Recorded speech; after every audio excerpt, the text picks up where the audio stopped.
اعوذ باللہ من الشیطان الرجیم، بسم اللہ الرحمن الرحیم۔ تمام دوست احباب کی محبتوں کو سلام۔ آج آپ کی خدمت میں جو گفتگو لے کے حاضر ہوا ہوں، دو سوالوں پہ وہ مشتمل ہے۔ پہلا یہ ہے کہ جنت میں سب سے پہلے دیدار کس کو ہوگا؟ اللہ رب العزت کی تجلیات کا سب سے پہلے دیدار کس کو ہوگا؟ دوسرا ہے کہ دوست کو دوست کیوں کہا جاتا ہے؟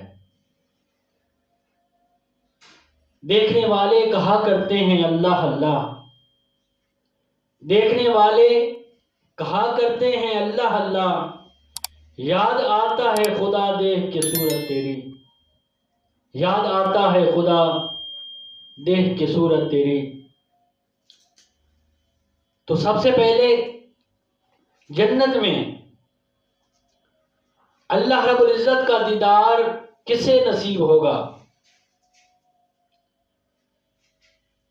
اور یہ دیدار کوئی عام دیدار نہیں ہے، بلکہ حدیث پاک میں آتا ہے کہ جو اللہ رب العزت کے دیدار کرے گا، جس کو اللہ رب العزت کا حسن حقیقی دیکھنا نصیب ہو جائے گا، اسے جنت کی تمام نعمتوں کی لذت بھول جائے گی۔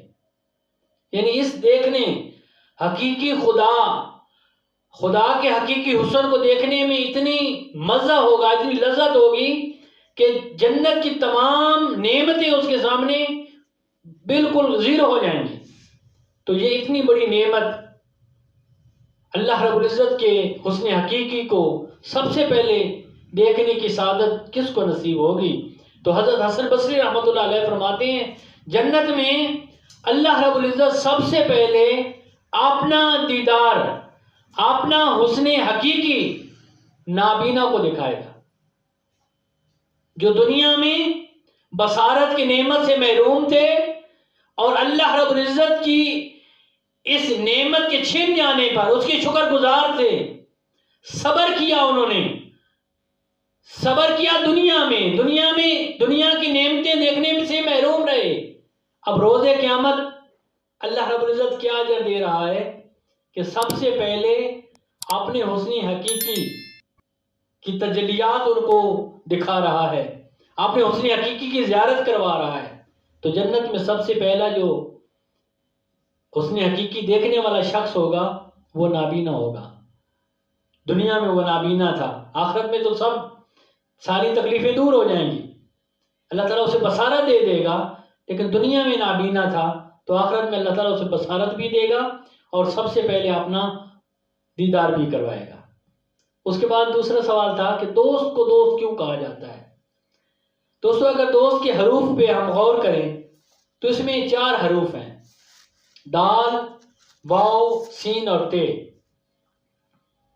تو صالحین فرماتے ہیں دال سے مراد درد، یعنی دوست وہ ہوتے ہیں جو ایک دوسرے کا درد محسوس کریں، ایک دوسرے کی پریشانی محسوس کریں۔ اور وہاں سے وفا، دوستی اس وقت قائم رہتی ہے جب دونوں میں وفا ہو، یعنی ایسی وفا کہ زندگی بھر ساتھ نبھائیں۔ اور تیسرا حروف ہے سین، یعنی سچا، ان کے درمیان سچائی کا رابطہ ہو۔ جس دوستی کی بنیاد سچائی پہ ہوتی ہے نا، اسے کوئی توڑ نہیں سکتا۔ اور چوتھا حروف ہے تے، دال، واو، سین اور تے۔ تے سے مراد ہے تابعداری، یعنی دونوں ایک دوسرے کی تابعداری کریں، ایک دوسرے کی بات مانیں۔ اللہ رب العزت کی بارگاہ میں دعا کروں، رب کریم اپنے محبوب علیہ السلام کا صدقہ ہم سب کو دین و دنیا کی اتنی برکتیں اور راحتیں عطا فرمائے۔ جزاک اللہ احسن الجزا۔